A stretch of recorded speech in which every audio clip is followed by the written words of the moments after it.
در بخش‌های پخش نشده این مصاحبه شاه برای اولین بار ناگفته‌هایی رو از ماه‌های پایانی سلطنتش بیان میکنه که تا قبل از این در هیچ جا از اونها سخن نگفت.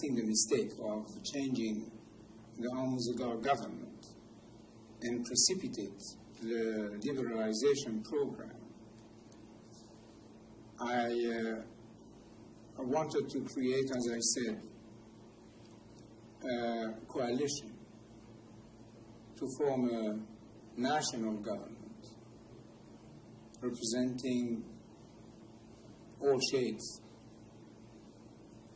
especially the opposition people.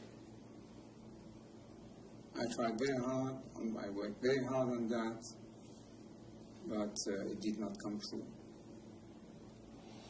And do you think that Mr. Sharif Imami initially at the beginning did the right things or not?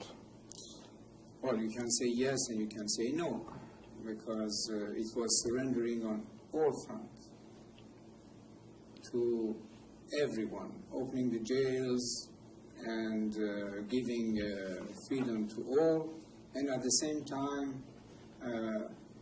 asking for martial law. So it was a mockery. We had officially the martial law, but it was not put into practice. At what point, you said yesterday from September onwards, but was it really from when Sharif Imami was appointed? At what point did you decide to step back? I mean, Sharif Imami's actions were his actions, yes, or your actions? You know, with this government, they started to be on their own completely. He would come and see me, obviously. He would telephone to me. I would telephone to him. But the question of what the system that used to work before was absolutely changed.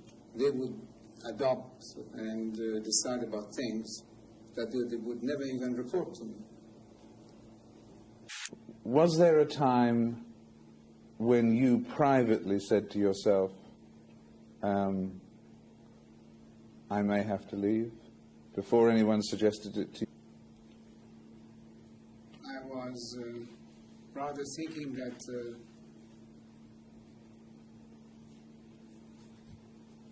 you know, like an end to something. Without thinking of going, you were thinking maybe this is the end of an era. Of something. Of me, of an era, or of something. So the question is that, so all those forces which were liberated, and we should have established this beautiful democracy, where are they today? And as I said, either outside the country or in hiding. 1.5 million people, Iranians, have left the country. Not only the rich people, but the best brains of the country, the best minds of the country, they have all left. Everybody who can leave the country is leaving the country.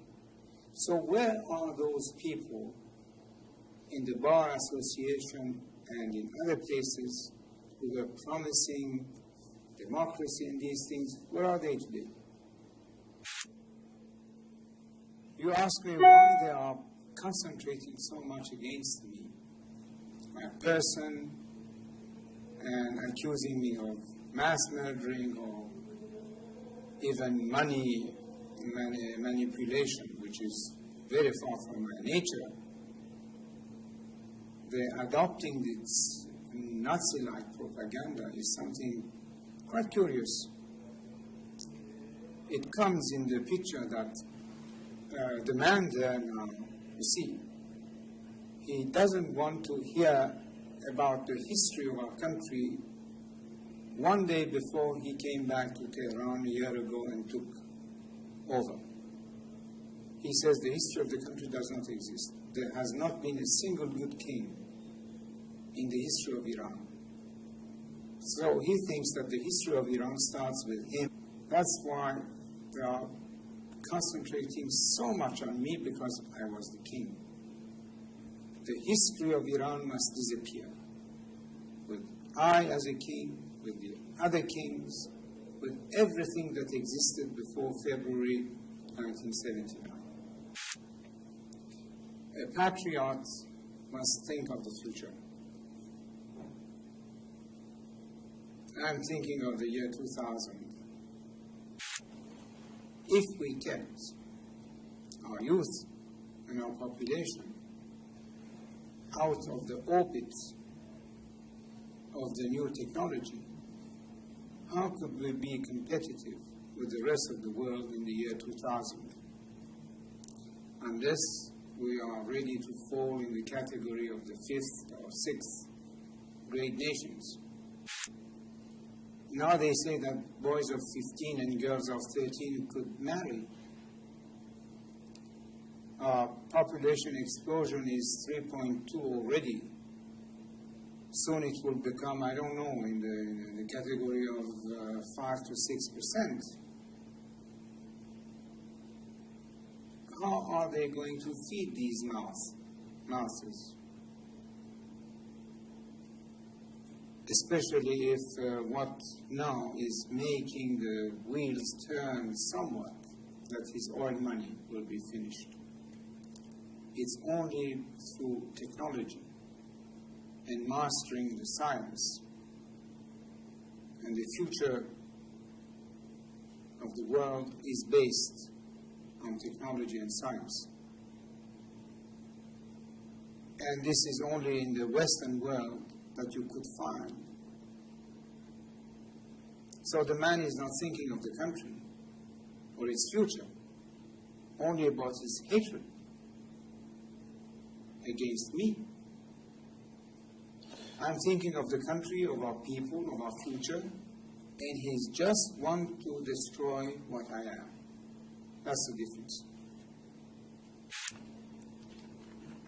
And when I tell you, Mr. Frost, that I still cannot understand, I will repeat that again. I still cannot understand what has happened. If you had your time as Shahanshah over again, those 37 years, what would you have done differently? Well, now probably I will say a few things, because something went wrong, obviously.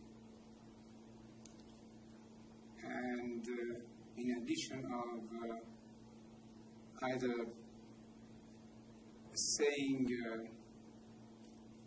the truth or making yourself excuses and all kinds of things to defend yourself against the failures, but probably in addition to all the intrigues from within and without, something had gone wrong. And this is what I think about. I have recently published a book in which I elaborate on some of these subjects, but I will tell you now that either we started a little too late the liberalization program, or we started a little too early and too fast. Either we should have started it in 1973 instead of 75 or 6, or at a time of crisis, when we were seeing that things were moving in the direction of complete chaos and anarchy, then to take our time, first to re-establish law, order, and the execution of rule, implementation of rule, and then start to liberalize again. It's one of those two things. But I was following my in an instant.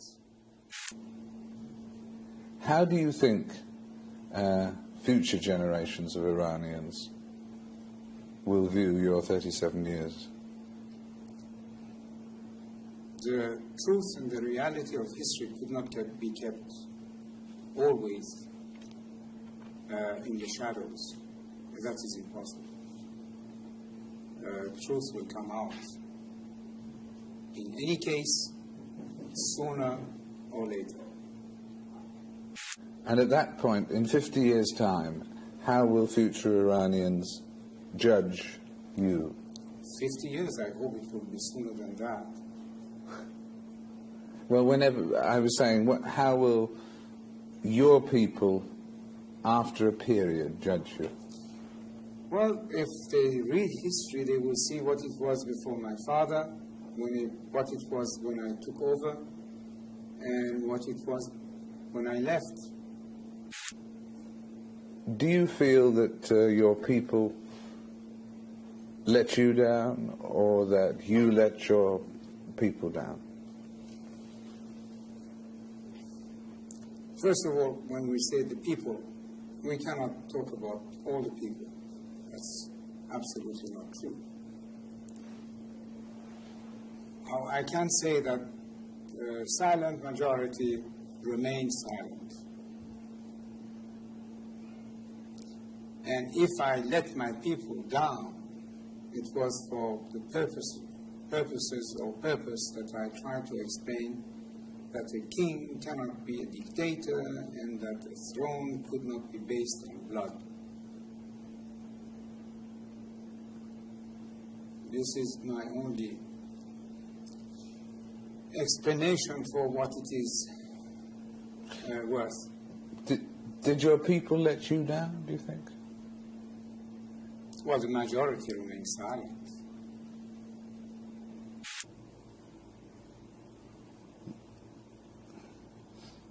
Is the worst thing about being here thinking of your homeland?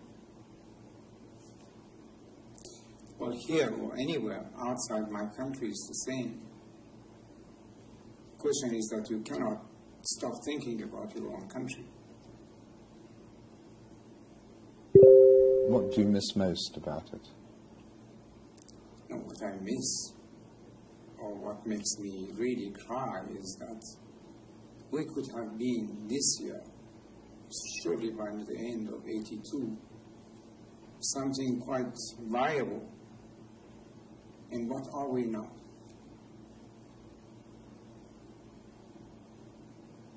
What has it served?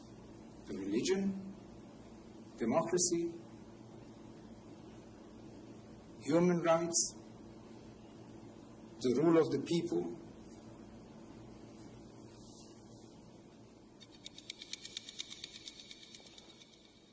I think that's a very much.